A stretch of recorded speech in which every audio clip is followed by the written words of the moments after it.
Muito bem. Nós hoje, Deus colocou em nosso coração para estarmos falando sobre o tema batalha espiritual. E nós ministramos, compartilhamos hoje pela manhã algo relacionado a isso. E hoje à noite eu gostaria que você também, nós pudéssemos pensar sobre isso. O cristianismo oferece e propõe bênçãos que são incomparáveis e às vezes indescritíveis. A Bíblia nos diz que Deus tem preparado para nós, nunca chegou qualquer homem a pensar ou a imaginar. Então Deus realmente tem preparado um dia. Eu lembro que o Christopher chegou muito assustado. Ele era pequeno ainda, deveria ter os seus 8 anos de idade, e ele falava assim: pai, eu estou com medo do céu. Eu falava: filho, que é isso? Pai, eu não sei o que tem lá. E é muito natural, na pureza do jovem, da criança, que ele tenha medo daquilo que ele não conseguiu ver, que ele não conseguiu apalpar. E eu falava: olha, filho, tem uma coisa, nós olhamos para o mundo que Deus fez e é maravilhoso. E Ele diz que o que Ele está preparando é melhor do que o que nós temos aqui. E eu acho que Deus merece um crédito. Então vamos acreditar que é realmente bom, porque tudo que Deus tem feito é realmente bom. Mas, irmãos, a Bíblia narra a história de que um dia toda esta beleza, ela foi ofuscada por uma batalha que houve lá no céu. E o livro de Ezequiel narra esta batalha. Fala que um dia, aquele que tinha por nome Lúcifer, ou o anjo de luz, ele se levantou contra Deus. E ele ostentou o lugar de Deus. E a Bíblia diz que houve uma batalha no céu. Diferentemente dessas batalhas que a gente está assistindo aí na televisão, onde são usadas, por exemplo, mísseis, foguetes, metralhadoras, fuzis e etc. Lá no céu não eram essas armas que eram usadas, porque os corpos são espirituais. Então, como você vai atingir um espírito com uma bala? Ele não tem corpo físico. Então, mas em que nível e de que forma essa batalha se dava? No nível do coração, da mente, das ideias, dos valores. Então, Lúcifer, vendendo as suas mentiras como verdades aos ouvidos dos anjos e daqueles que povoavam o céu, e muitos desses anjos deram ouvidos a Lúcifer. E essa batalha foi muito triste, porque foi precipitado do céu Lúcifer e todos que com ele se levantaram contra Deus. E Lúcifer desceu para a terra, e aqui ele continua lutando esta batalha. E essa batalha, ele sabe que ele já é um derrotado, porque a cruz de Cristo o derrotou, mas ele tem um intento agora, que é de afastar ou de destruir tudo aquilo que Deus fez. E o seu propósito principal é o homem. Ele tem por propósito destruir o homem.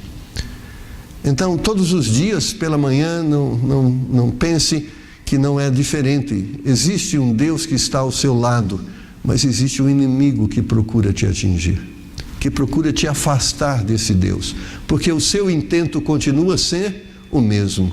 Ele está aqui para matar, roubar e destruir. Enquanto Cristo está aqui para nos dar vida e vida com abundância. E nós temos que aprender a batalhar essa batalha, porque se existe o inimigo, nós temos que lutar contra ele. Então, vamos olhar aqui junto comigo. Abra sua Bíblia lá em Gênesis capítulo 3, versículos de número 1 a 7, e nós vamos ler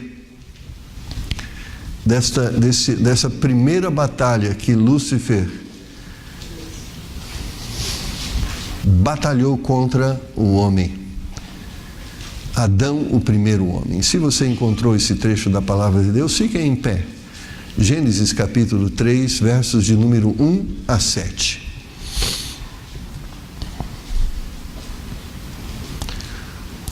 Ora, a serpente era mais astuta que todas as alimárias do campo que o Senhor Deus tinha feito. E esta disse à mulher: é assim que Deus disse, não comereis de toda a árvore do jardim? E disse a mulher à serpente: do fruto das árvores do jardim comeremos, mas do fruto da árvore que está no meio do jardim, disse Deus, não comereis dele, nem nele tocareis, para que não morrais. Então a serpente disse à mulher: certamente não morrereis, porque Deus sabe que no dia em que dele comerdes, se abrirão os vossos olhos, e sereis como Deus, sabendo o bem e o mal. E viu a mulher que aquela árvore era boa para se comer, e agradável aos olhos, e árvore desejável para dar entendimento. Tomou do seu fruto e comeu, e deu também a seu marido, e ele comeu com ela.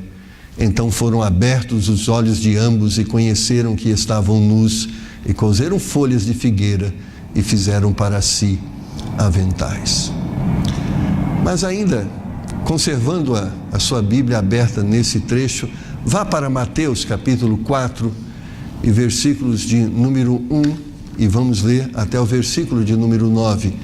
Porque, assim como o primeiro Adão foi tentado e teve que enfrentar esta batalha, Jesus, o segundo Adão, foi igualmente tentado e envolvido nesta batalha.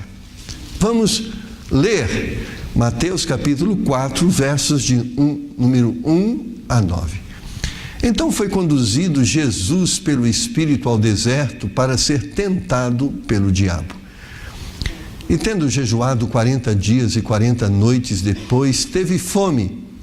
E chegando-se a ele, o tentador disse: se tu és o Filho de Deus, manda que estas pedras se tornem em pães.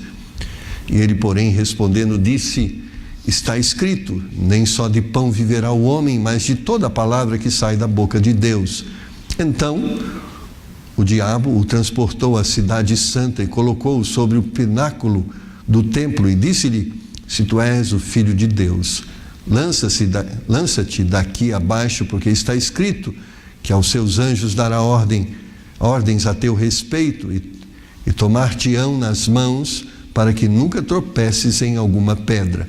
Disse-lhe Jesus: também está escrito, não tentarás o Senhor teu Deus. Novamente o transportou o diabo a um monte muito alto e mostrou-lhe todos os reinos do mundo e a glória deles. E disse-lhe: tudo isso te darei, se prostrado me adorares. Então disse-lhe Jesus: vai-te, Satanás, porque está escrito, ao Senhor teu Deus adorarás, e só a Ele servirás. Vamos orar. Pai, damos-te graça por tua palavra, damos-te graça porque ela foi escrita para nos instruir, para nos ensinar, sobretudo para nos ensinar a como termos vitória nas lutas, nas pelejas e, sobretudo, nas batalhas espirituais. Nós entendemos e reconhecemos que temos um adversário que tem por objetivo nos destruir, nos afastar do Senhor, mas nós cremos no teu poder, cremos que na força e no poder do Senhor podemos ser vencedores nesta batalha. Então nos instrui nessa noite, a fim de que possamos ser vitoriosos. Pedimos isso em nome do Senhor Jesus. Amém. Amém. Podeis assentar, irmãos.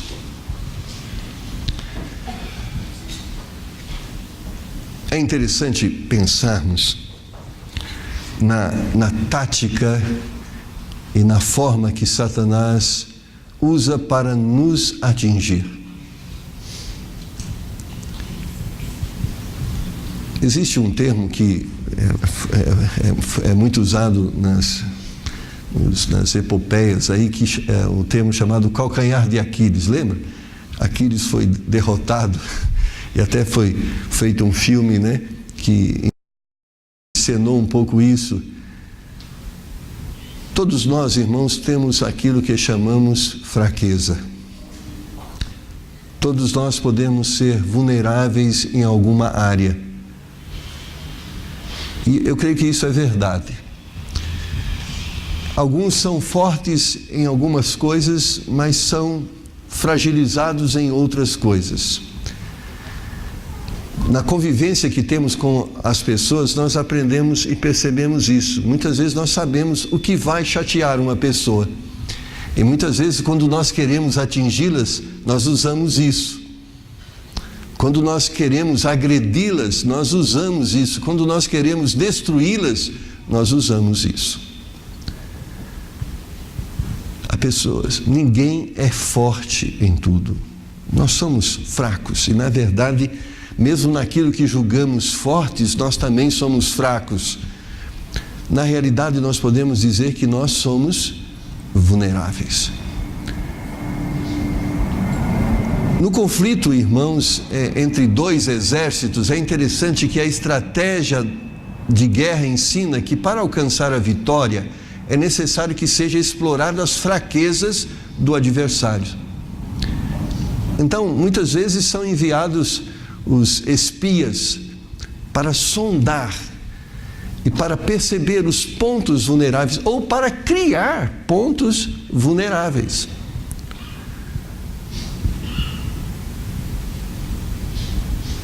Na guerra espiritual é algo semelhante, tanto na estratégia usada por Satanás na sua investida para com o homem, quanto para com Jesus. Os alvos foram os mesmos, tanto para com o propósito ou motivo da batalha, quanto a tática de guerra. Primeiro Adão, Eva. Qual era o intento de Satanás quando investiu ele contra Eva e, consequentemente, contra Adão? Era, de alguma forma, fazê-los se rebelar contra Deus, o Criador. Satanás sabia, e ele sabe, irmãos, que só existe uma coisa que nos afasta de Deus, e a Bíblia chama pecado. E o que é pecado?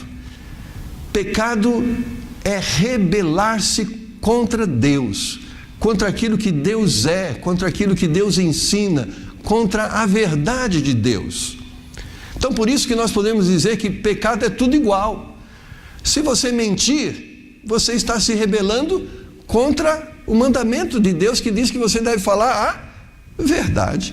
Se você se prostituir, se envolver com imoralidade, você está também pecando, porque Deus disse que você deve ter uma vida santa. Então, por isso nós dizemos que todo pecado é igual, porque todo pecado está envolvido no mesmo princípio, rebelião contra Deus. Porque o Deus que diz que não pode mentir, disse também que não pode matar, que não pode roubar. Então, todo pecado é rebelar-se contra Deus. E Satanás sabia que Deus, ele sabe que Deus é santo. Ele não comunga com o pecado. Ele não tem comunhão com o pecado. E por isso, cada vez que o homem peca, ele sabe que o que vai ocorrer é a quebra de comunhão. Por quê? Porque a comunhão de Deus é baseada em valores, ou seja, nós temos dito isso. Nós andamos com Deus, não é simplesmente de Ele está aqui, eu estou aqui, andamos no sentido de que nós andamos nos seus valores, nos seus princípios, nos seus mandamentos, e quando nós estamos vivendo dessa forma, nós podemos dizer, nós andamos com Deus. Porque quando os nossos caminhos são diferentes do caminho de Deus, não podemos dizer que andamos com Deus, porque Deus está numa linha reta e nós estamos numa linha torta. Dizer que Deus está conosco, isso não é uma verdade. Aquele que está vivendo em imoralidade, aquele que está vivendo em mentira, aquele que está vivendo em injustiça, não pode dizer que está em comunhão com Deus. Então Satanás sabe disso, que o pecado nos afasta de Deus. Então o que ele quer? Nos afastar de Deus. E para nos afastar de Deus, ele nos provoca o quê? Ao pecado. Que pecado ele provoca? Ele provoca-nos a nos rebelar contra aquilo que Deus ensinou, contra a verdade de Deus. E esse era o ambiente do jardim do Éden. O que Satanás queria com aquelas palavras? fazer com que o homem se rebelasse contra Deus. Porque ao se rebelar contra Deus, ele sabia, porque ele era vítima disso, ele seria afastado da sua presença. E ele levou Eva ao pecado. Ela rebelou-se contra Deus. Deus disse: você não pode comer desse fruto.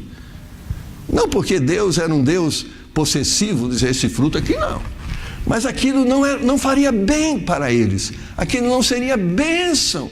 É isso que nós temos que entender. Deus não está querendo que você privar você, irmão, de prazeres, de uma vida de contentamento. Por outro lado, quando ele diz não faça isso, não faça aquilo, ele quer te dar um real prazer, uma vida de real alegria.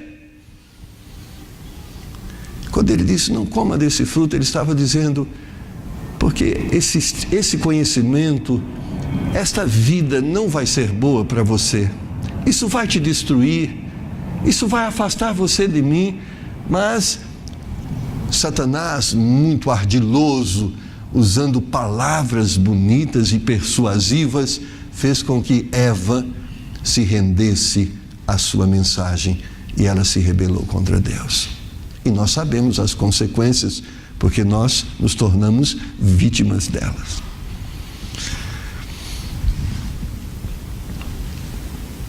E o que Satanás explorou? Algumas das coisas que certamente nós somos mais sensíveis, porque nós temos uma coisa, irmãos, nós somos não só a razão, mas nós somos sentimentos também. E ele explorou esses sentimentos e nós vamos chegar nele. Você acha importante saber quando o inimigo vai atacar? Muito importante. Você sabe, você entende que é muito importante saber aonde ele vai atacar? Muito importante. Então a Bíblia nos traz essas informações. Quando ele vai atacar? Pedro diz, sempre. Ele afirma, o diabo, vosso adversário, anda ao derredor de vós, bramando como um leão, buscando a quem possa tragar. Então, não é sexta-feira, não é domingo, não é sábado, é todos os dias ele é nosso inimigo todos os dias. Todos os dias ele quer nos afastar de Deus. Todos os dias ele quer nos levar a uma vida de pecado, porque ele sabe que em pecando Deus se afasta de nós, porque ele não concorda com aquelas coisas erradas. Então ele procura, através das tentações, através dos seus mensageiros, dos seus soldados, nos levar ao pecado. Mas aonde na minha vida ele vai tentar me atingir?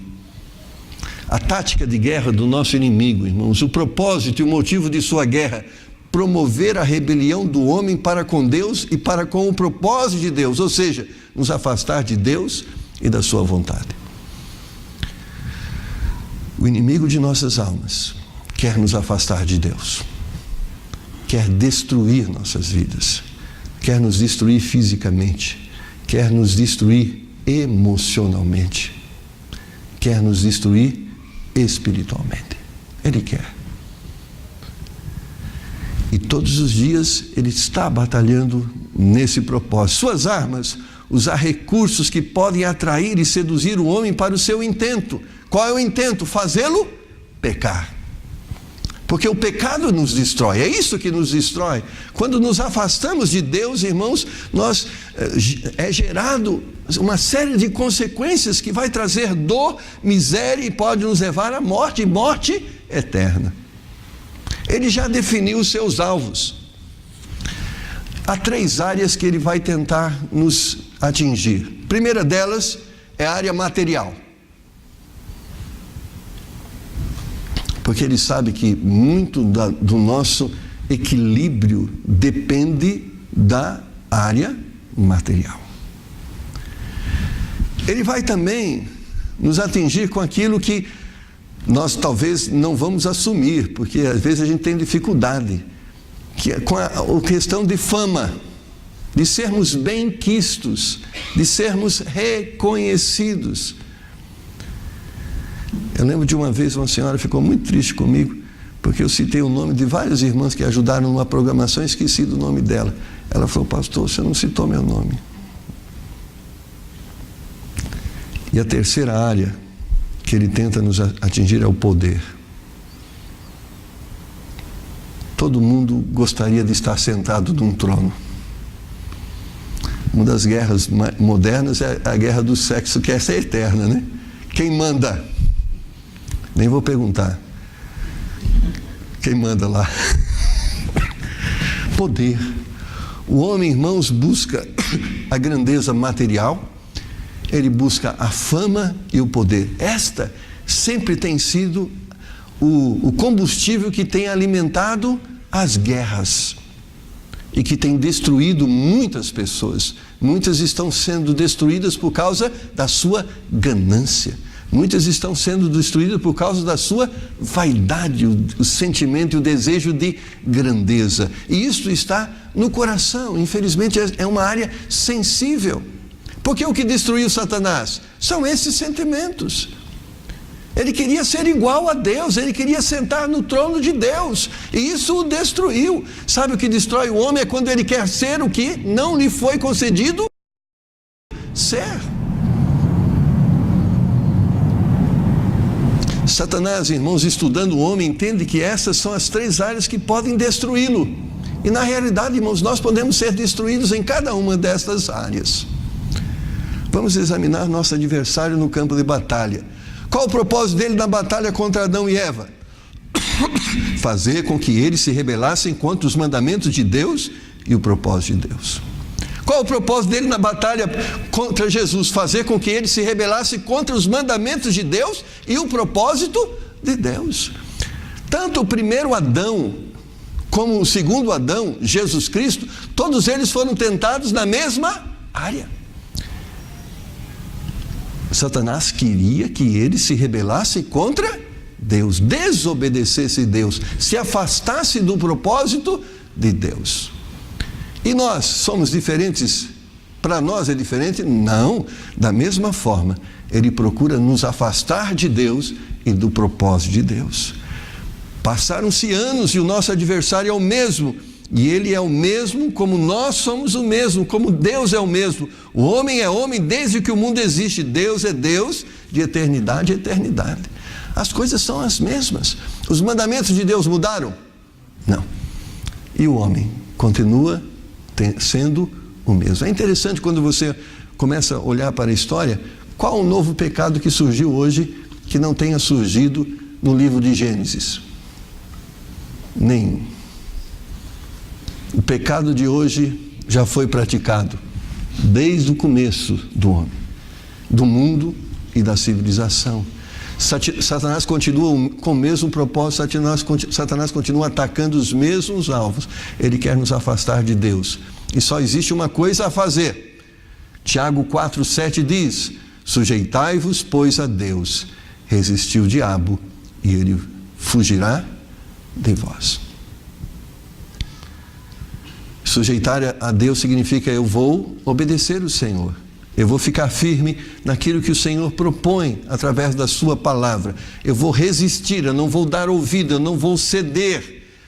E quando ele não encontra uma brecha, ele não entra, ele foge. Agora, ele foge não significa que ele não volta. Ele sempre está procurando uma brecha. Assim como Adão e Eva, irmãos, e com Jesus, ele usou as suas armas mais poderosas. Procurou atingi-los e seduzi-los através dos seus sentimentos. Observa lá, irmãos, no versículo 6 de Gênesis, que nós lemos, Gênesis 3:6, e viu a mulher que aquela árvore era boa para se comer. Normalmente, irmãos, nós somos pessoas que entendem que precisam mais do que realmente precisam. É interessante, é muito assim, né? Houve um tempo que o camelo resolvia muitos problemas, o jumento resolvia problema. Hoje, um carro com ar-condicionado, se for 1.0, não está resolvendo o problema. Tem que ser 1.6 para cima. Mas nós somos assim, somos pessoas que realmente nós criamos uma visão de que nós precisamos de muitas coisas que, na realidade, se formos colocar na ponta do lápis e dentro de uma visão racional, nós não precisamos. Por exemplo, se você for na minha casa, você vai ver tanta vasilhinha para guardar coisa, que se a gente realmente for pensar na estatística, talvez nós vamos usar uma delas uma vez por ano, e olhe lá. Então a gente começa a perceber quantas camisas a gente precisa. Eu cheguei à conclusão que se a gente tivesse umas 10 seria suficiente, mas talvez já tenha mais de... Deixa para lá. E é interessante, você já percebeu que essa é uma arma que Satanás usa? Você está lá no shopping, vamos passear no shopping, shopping é terrível. Olha como Satanás usa essa arma, a sedução, a cobiça dos olhos. Eva viu que era boa. Então você chega lá e começa aquelas vitrines que são estrategicamente preparadas, aqueles slogans, aquelas, olha, agora tem sal de 70%, mas lá está lá, até, né? Eu não encontrei nenhuma de 70% ainda, mas está lá. Porque sabe, porque nós compramos muitas vezes com os olhos. Não é porque precisamos, mas porque a cobiça dos olhos, aquilo que nós enxergamos, nós achamos que precisamos disso. E os vendedores são preparados para nos vender a ideia de que nós precisamos tanto daquilo, se nós não tivermos aquilo, nós vamos morrer. É tão necessário aquilo. Satanás percebeu que a mulher olhou para aquela árvore e ela falou: rapaz, esse negócio é bom. Irmãos, carro zero é bom, casa é boa, roupa é bom, tudo isso é bom, mas nem tudo que é bom é necessário. Como eu falei aqui um dia, toda comida é boa de se comer, mas você pode comer de tudo, mas não precisa comer tudo. O problema é que nós muitas vezes somos guiados pelos nossos olhos, sentimentos, e não pela razão. Eva, existia uma fraqueza, os seus olhos. Irmãos, e nós temos uma fraqueza, os nossos olhos. Muitas vezes os nossos olhos desejam mais do que nós precisamos, ou mais daquilo que nós realmente podemos ter, e nós podemos ser destruídos nessa área. Há muitas pessoas que estão querendo ter mais do que precisam ter, e o custo de ter mais do que precisam ter estão se afastando de Deus. Não tem tempo para Deus, porque estão buscando as coisas. Precisam de carro, mais um. Precisam de casa, melhor. Precisam de roupa, de marca. Precisam de tênis, de marca. Eles estão precisando. E enquanto eles estão sendo seduzidos pelos olhos, eles estão cobiçando e buscando. E muitas vezes, muitos estão abrindo mão dos seus valores para conseguir estas coisas. Mentem, forjam, fazem tantas coisas por causa da posse. Se você olhar, e se tiver a oportunidade de ver alguns das declarações de imposto de renda de alguns dos grandes homens e grandes políticos, você vai perceber que eles têm mais do que eles precisam. Mas por mais que eles tenham, parece que eles querem ter mais. E enquanto eles querem ter mais, Satanás: opa, que bom que você quer ter mais, porque eu tenho algo para te oferecer, porque você vai ser grande cada vez que você tiver mais e mais e mais. E muitos estão sendo destruídos pela cobiça dos olhos. Não foi diferente na tentação do segundo Adão, Jesus Cristo. A Bíblia diz no versículo 3 de Mateus 4: e chegando-se a ele, o tentador disse: se tu és o Filho de Deus, manda estas pedras se tornarem em paz. Você não tem pão? Jesus, irmãos, já tinha passado 40 dias e 40 noites em jejum e oração. Depois de 40 dias, meu amado, o que mais você quer? Pão. Jesus estava vulnerável nessa realidade, não estava? 40 dias em jejum, no deserto, até um pão seco era um prato muito desejado. O que Satanás fez? Ofereceu para alguém que estava 40 dias sem comer, ofereceu pão. Mas que pão? O pão ilícito.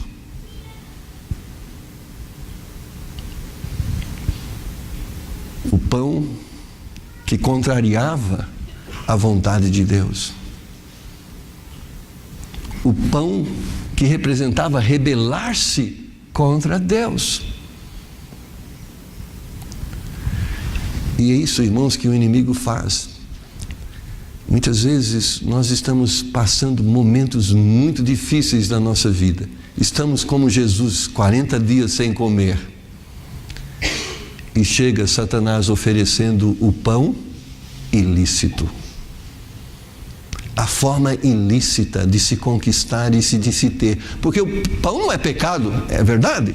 Lógico que não, comer pão nunca é pecado. No sentido, não é um pecado comer pão. Mas esta forma de comer pão não era a forma, não era a proposta. Porque Jesus estava ali no propósito de se consagrar, de se preparar para a obra. E Satanás estava dizendo, deixa desse negócio, come o seu pãozinho aí. E muitas vezes você está passando por momentos difíceis e tem chegado vozes do inimigo de nossas almas tentando te propor situações, negócios, formas ilícitas, não corretas de resolver o seu problema. Mas Jesus permaneceu firme. O que ele disse? Nem só de pão viverá o homem, mas de toda palavra que sai da boca de Deus. Você precisa de pão, mas você não precisa só de pão. Porque às vezes na vida, irmãos, o homem cria uma visão de que o que ele precisa é de dinheiro, e dinheiro vai resolver todos os problemas. Na resposta de Jesus, ele estava dizendo, dinheiro é necessário, mas não é tudo na vida. Carro é necessário, mas não é tudo na vida. Casa é necessário, mas não é tudo na vida. Nós não podemos abrir mão da palavra que sai da boca de Deus e trocar esta palavra por estas coisas.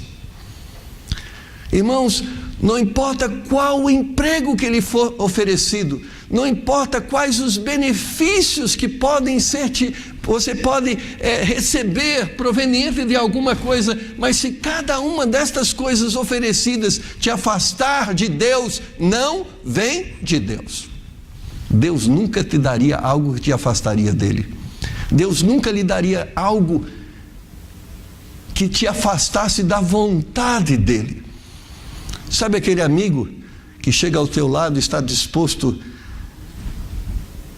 a ir com você para fazer coisas que Deus não quer que você faça? Não pense que esse amigo é um enviado de Deus, não é.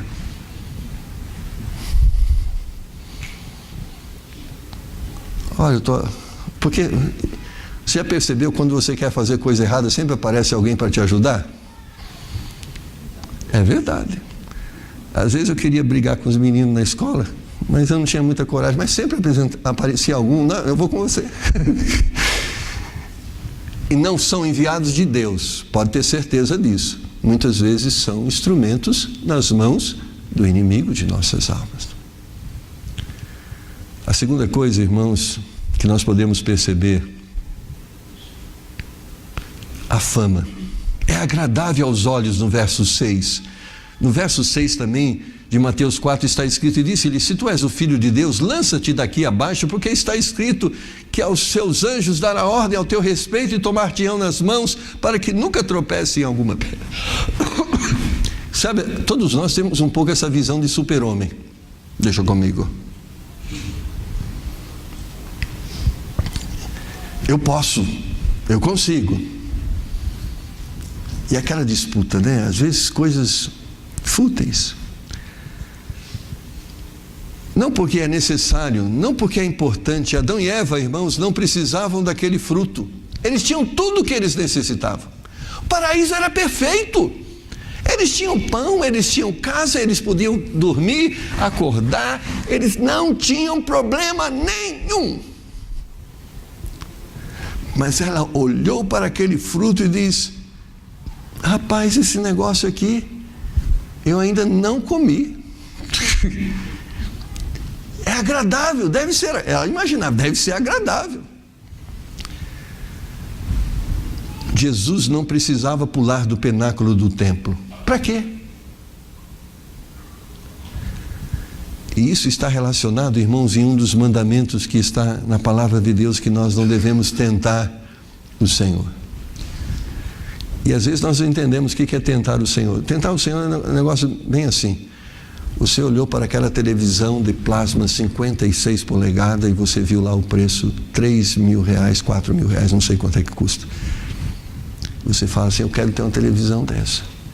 Deus, eu vou comprar e o carnê o Senhor paga. Nós estamos, não, eu creio que Deus, você precisa daquilo? Não, eu vou entrar lá na favela XYZ, na comunidade, lá tem um monte de traficante, mas eu estou blindado, eu vou entrar lá, nada vai acontecer. Você precisa ir lá?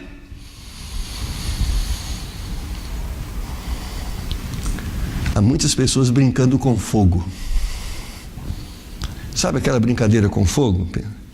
Meus amigos fumam drogas, mas eu nunca vou fumar. Está brincando com fogo. Aquelas pessoas têm comportamento imoral, mas eu vou continuar puro. Está brincando com fogo. Nós somos fracos.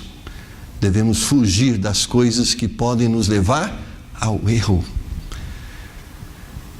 Irmãos, esses tempos atrás eu presenciei um quadro tão triste. Eu lembro, não vou aqui citar nomes porque isso é mais sensacionalismo, mas eu lembro de um grupo de pessoas que um dia chegou para mim e disse: pastor, ele estava falando, Marcos, eu acho que beber vinho não tem problema, só socialmente, isso é só aqui em casa, entre a família, isso não tem problema. E nós argumentamos: cuidado, tudo começa assim, não tem problema, é só socialmente, entre família, tudo começa assim. Ninguém se torna um viciado com uma garrafa, é com um copo. Em tempos recentes eu voltei lá, eles já tinham uma coleção de pinga, de vários gostos, de vários paladares, mas também com a mesma, só socialmente. Amados irmãos, há coisas que nós devemos fugir. Satanás sabe e conhece a nossa fragilidade, e ele vai tentar usar estas coisas que podem nos atingir, mas o grande propósito dele é nos destruir através delas. Então, um conselho: não brinque com fogo, fuja dele, porque quem brinca com fogo, uma hora vai se queimar. Satanás olhou e mostrou para eles: olha, isso aqui você pode fazer porque é agradável, mas o que foi agradável ao paladar se tornou com gosto de fel, a consequência que trouxe aquilo. Muitos homens e mulheres estão desafiando a lei de Deus, a lei da gravidade, a lei do racional, do aceitável, para serem. Sabe, eu lembro uma vez eu estava vendo uma pessoa fazendo uma anedota daqueles que sobem no Everest. Então eles vão lá com muito sacrifício, quase morrem, amputam um dedo, passam um frio que insuportável, e eles chegam lá no Everest, põem a bandeira lá. Sabe o que eles fazem depois que põem a bandeira lá? Eles descem, porque eles não podem ficar lá. Aí você fala: o que o cara ganha com aquilo? Só uma coisa: fama. Se tornou um cara importante, subiu no Everest. O que isso contribui para a humanidade? Nada. Mas ele subiu no Everest. Há muitas pessoas que estão buscando mais fama do que se envolver com aquilo que é realmente necessário. E sabe o que a mulher lá no Jardim do Éden queria, não era algo que era necessário, é simplesmente aquilo que era agradável aos olhos. E muitas vezes Satanás está vendendo para nós falsas ilusões, oferecendo-nos imagens de coisas que podem ter como mensagem nós precisamos, mas se essas coisas não vêm de Deus e não é o propósito de Deus para as nossas vidas, não devemos nos envolver com ela. Eclesiastes capítulo 3 diz que há tempo para tudo.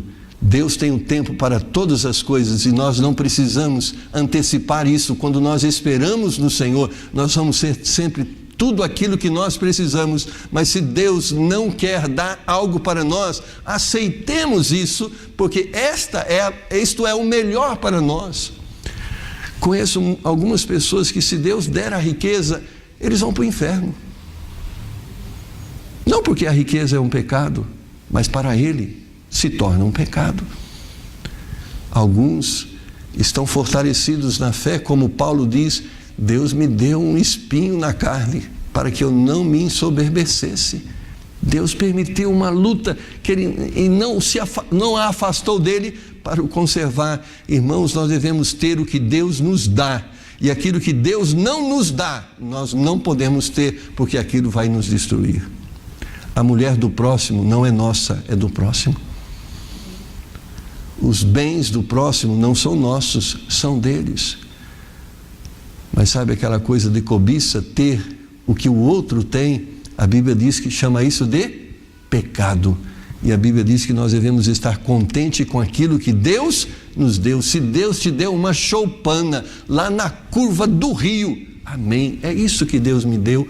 E lá, se você estiver contente, você vai gozar da paz do Senhor. Mas se você quiser ter o palácio, você pode até ter, mas o preço de ter o palácio vai ser a ausência da paz do Senhor na sua vida.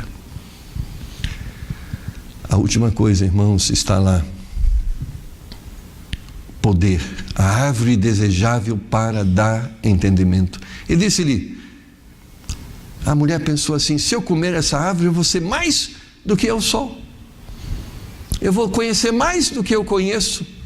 Mas o conhecimento que ela estava procurando era um conhecimento para a destruição. Verso 9, também Satanás tentou ao Senhor Jesus, dizendo, e disse-lhe, tudo isso te darei, se prostrado me adorares. Tenho tudo que é suficiente, mas quer mais. O poder, eu sou, pelo poder. O homem, irmãos, mata, rouba, mente, finge, semeia fofoca e se afasta de Deus. Eu sei que alguns Deus vai usar como rei, outros Deus vai usar como servo, mas o importante, irmãos, é o resultado de tudo isso, que é a bênção que vai ser derramada sobre todos, porque tanto o rei como o servo serão abençoados. Então não te importes e não te importune isso, o fato de você não ser rico, amém. Se você é uma pessoa simples que não tem riqueza, louve o Senhor. Deus te fez dessa forma e quer ser honrado desta forma, mas não tente ser o que você não é, porque isso vai te destruir, e sobretudo vai te destruir em relação a Deus. A glória, irmãos, tem seduzido muitas pessoas, o ter pelo ter, o ser pelo ser. Pelo poder, Saul estava disposto a matar Davi, e o que é triste, Absalão estava disposto a matar o pai, e tudo isso pelo poder. A história está recheada de exemplos. Satanás tem guerreado procurando seduzir as pessoas ao poder. Você quer ver uma luta? É aquela luta lá no lar. Quem manda em casa? Parece uma guerra, mas atrás disso, irmãos, está uma investida de Satanás querendo dividir, separar, destruir. E há muitas pessoas confundindo liderança com mandança. Né? Achar que liderar é mandar. Vem aqui, vai lá. Ah, eu sou líder aqui no meu lar. Ele está indo para onde? Para o inferno, mas é líder. Liderar tem um objetivo, é para o céu. E é reunir todos os esforços e é captar, não é? Como dizer assim, os dons e os talentos e canalizar todos eles para objetivo. Liderar não significa eu sei fazer tudo. Liderar significa, pastor Alexandre, o senhor sabe fazer isso? Ó, que bom, então vamos fazer naquela direção. Olha, irmã, você sabe fazer isso? Amém, que bom, vamos fazer nessa direção. Liderar não significa saber tudo. Liderar significa eu posso usar as pessoas nos seus dons e talentos, conservando nelas um objetivo comum. Nisso está a boa liderança, mas a guerra está em quem manda. Quando na verdade quem pode ajudar deveria estar sendo buscado. E encerrando, irmãos, crentes não têm testemunho de cristão, envergonham o nome de Cristo, estão seduzidos pelo poder, fazem qualquer coisa para estarem lá e se matarem lá. Sabe o que é triste, irmãos? É saber que lá no Congresso, em Brasília, existem cristãos, mas que muitas vezes se deixaram seduzir pelo poder, se venderam ao poder. Não é que o poder é mau. Ser governador não é pecado. Ser presidente não ofende Deus. Mas muitas vezes dar ouvidos à serpente, muitas vezes vai nos destruir em relação a Deus. A resposta de Jesus no versículo 10, ele disse: vai-te, Satanás, porque está escrito, ao Senhor teu Deus adorarás e só a Ele servirás. Nossa vida, irmãos, tem que ter uma direção, e é em direção a Deus. Deve ser em direção à vontade de Deus. O Senhor deve ser Senhor na nossa vida. E se Ele disse que é assim, nós devemos nos sujeitar a Ele, porque Ele quer o melhor para nós. Se Ele disse que é assim que você deve ser como marido, aceite, amém, é o melhor para você. Se Ele disse que é assim que você deve ser como esposa, amém, é o melhor para você. Se Ele disse, olha, não toque nisso, porque isso é ruim, não toque, porque Deus está dizendo que isto vai te destruir, e o que Ele está dizendo é o melhor para você. Mas eu posso afirmar, você, toda vez que você rebelar-se contra Deus, você vai trazer destruição sobre a sua vida. Porque além do pecado nos afastar de Deus, ele nos afasta das bênçãos de Deus e nos leva para o deserto, para uma terra seca, árida, aonde não há água, aonde não há vida. Satanás todo dia está te tentando nas suas fraquezas. Você tem fraquezas, e ele está querendo te destruir nestas fraquezas. Mas sabe como você resiste Satanás? Crendo na palavra de Deus, da mesma forma que Jesus venceu o inimigo. Sabe como? Usando as verdades bíblicas. Quando surgiu aquela tentação que o afrontava com o propósito de o afastar do Pai, do propósito do Pai, ele disse, não, eu vou ficar firme naquele que é o propósito para a minha estadia aqui na terra. É assim também, irmãos, nós precisamos vencer as tentações ficando firmes, porque cada vez que você abrir mão dos seus valores para tentar remendar o seu problema, você vai estar criando outro problema. Ah, pastor, eu vou trocar de marido, trocar de mulher, filho não dá para trocar. Nada disso é solução. A solução é ficar firme naquilo que diz a palavra de Deus, porque você só será feliz vivendo a vontade do Senhor. Sabe por que o céu vai ser maravilhoso, irmãos? Porque no céu todos obedecerão o Senhor. E sabe por que obedecer a Deus é bênção? Porque Deus tem o melhor para nós. Sabe por que o inferno é um lugar de tormento e dor? Porque ali está as pessoas que não querem obedecer a Deus e escolheram um caminho de rebelião contra Deus, e por isso estarão sofrendo não porque Deus quis que eles sofressem, mas porque eles com as suas próprias mãos escolheram aquele caminho e estão em destruição. Deus não quer o nosso mal, Deus quer o nosso bem. Quando ele disse para Eva, disse, não coma desse fruto, ele estava dizendo, eu quero o seu bem. Quando Satanás disse, não faça aquilo que Deus mandou você fazer, Jesus, se rebele contra ele e vamos formar o nosso reino, Jesus disse, não troque o reino do meu Pai pelo seu reino. E por isso hoje ele está sentado à destra do Pai, com todo o poder e toda a glória. O inimigo quer te afastar de Deus, mas nós precisamos resisti-lo, irmão, porque cada vez que nós cedemos às suas tentações, nós perdemos bênçãos, nós sofremos. E talvez você está aqui vivendo essa realidade. Você tem dado ouvidos ao inimigo de sua alma e tem se permitido fazer aquilo que Deus disse que você não deveria fazer. Você é uma testemunha viva desta verdade. O que você tem ganhado com isso? Paz, alegria, felicidade. Ah, pastor, quando eu estou em imoralidade, eu sinto muito prazer. Quanto dura esse prazer? E depois, quanto dura o arrependimento? Às vezes 5 segundos de prazer para uma vida de arrependimento. Talvez se você for lá para Emílio Ribas e conhecer muito das histórias de pessoas infectadas pelo vírus HIV, você vai ver qual é o custo da rebelião contra Deus. Quando você vê em muitos hospitais aí que estão ligados a tratamento de câncer, não estou dizendo que muitos vão ter câncer hereditário ou por questões A, B, mas quantos estão escolhendo essa doença? Câncer de pulmão, câncer de fígado e tantos outros. Não porque era uma consequência da vida, mas escolheram isso. Vivem aquele slogan, pessoas que não bebem estão morrendo, então eu vou beber, e todo mundo vai morrer mesmo. Irmãos, morrer todos nós vamos. Mas por que escolher o pior tipo de morte? E a pior tipo de morte que nós podemos escolher ao escolhermos o pecado é a morte espiritual.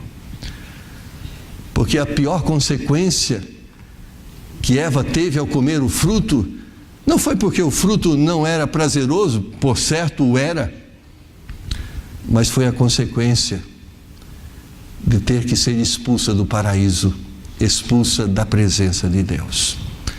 Porque o pior problema do seu pecado não é o problema, nem vamos entrar no mérito de que quando você faz um pecado você não sente prazer nele. Talvez você até sinta, mas sabe qual é a pior consequência? Não é quanto custa financeiramente aquele pecado, é quanto ele custa espiritualmente. Porque o pecado vai te afastar de Deus. O pecado vai te afastar do céu. E tudo aquilo que afasta-nos de Deus e do céu nos aproxima do inferno. Quando Adão e Eva se rebelaram contra Deus, eles se afastaram do céu e se aproximaram do inferno. Muitas pessoas hoje estão no inferno, mas estão no inferno não porque Deus as quer no inferno, porque elas escolheram o caminho do inferno. Mas hoje Deus quer libertar essas pessoas deste caminho. E como Ele quer libertar, Ele está dizendo: deixe de ouvir a voz do tentador e ouça a voz do Criador, o Deus que realmente te ama e quer abençoar a sua vida. As palavras de Deus, irmãos, os ensinamentos de Deus querem trazer bênção para o seu lar, bênção para a sua família, bênçãos físicas, bênçãos emocionais, bênçãos espirituais. Mas o diabo quer nos destruir em cada uma destas áreas. Ele quer nos destruir emocionalmente, porque uma das consequências do pecado é a angústia, é a depressão, é a dor do coração, é o arrependimento, é o remorso. Ele quer também, o pecado nos destrói fisicamente, porque marca os nossos corpos e provoca sequelas, muitas vezes irreversíveis.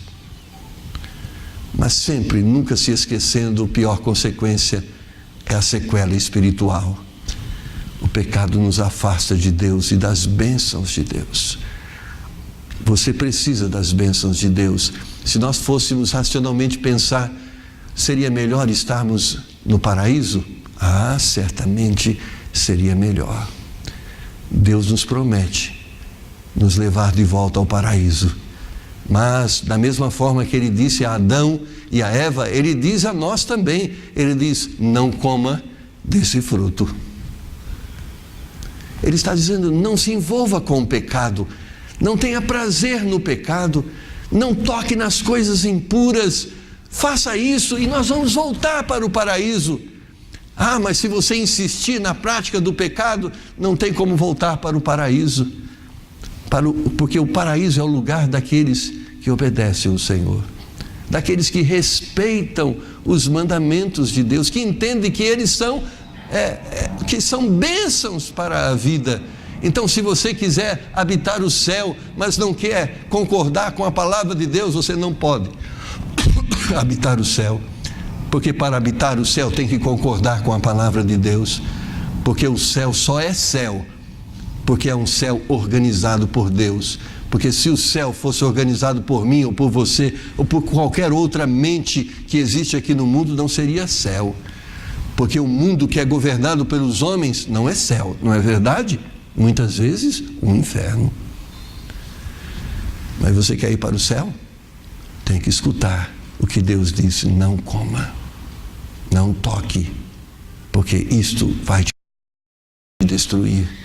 Você talvez já tenha ouvido da sua mãe, já tenha ouvido do seu pai, já tenha ouvido do pastor, do professor de escola dominical, mas o seu pai falando, a sua mãe falando, talvez o seu irmão, talvez o professor, o pastor, é a voz de Deus falando ao seu coração. É Deus repetindo aquilo que ele disse a Adão: não toque, não coma, isso vai te destruir. Talvez você seja como muitos são. Aconteceu com os outros, mas não vai acontecer comigo. Deus diz a você: vai acontecer com você também. Mas eu não vou me viciar nisso. Você pode não se viciar nisso. Pode até acontecer. Mas mesmo não se viciando, você perde e está perdendo. Porque sabe o que você está perdendo ao se rebelar contra Deus? A bênção de Deus na sua vida. Talvez você seja uma pessoa bem-sucedida materialmente. Talvez seja até uma pessoa afamada socialmente. Mas se o preço da grandeza e da fama é o pecado, você não ganhou nada. Porque nas palavras de Jesus Cristo ele diz: que adianta o homem ganhar o mundo inteiro e perder a sua alma. Que burrice! Que ignorância são aqueles que, ao final de uma noite de balada, contam caixas de cerveja dizendo: nós somos capazes de beber todas elas. Que fama! E para que serve esta fama? Que ignorância é esta fama de dizer: olha, eu pude sair com tantos homens ou com tantas mulheres. Para que serve isso? Eu estava ouvindo hoje de um relato de uma moça que estava desconfiada, que estava grávida. Sabe qual era o maior problema? Ela não sabia quem era o pai. Certamente encontrou nas noites muito prazer, mas pode encontrar agora como resultado muita dor. Deus não quer que você sofra. Por isso ele continua dizendo: resista às propostas do inimigo e se incline à voz de Deus, e você vai ser abençoado. Vamos orar? Assim como eu, Senhor, todos nós somos alvos das ciladas do inimigo, que tem por objetivo maior nos afastar do Senhor e da sua vontade. O inimigo muitas vezes usa amigos, outras vezes usa a sedução dos bens materiais, outras vezes é simplesmente a fama de ser uma pessoa reconhecida socialmente.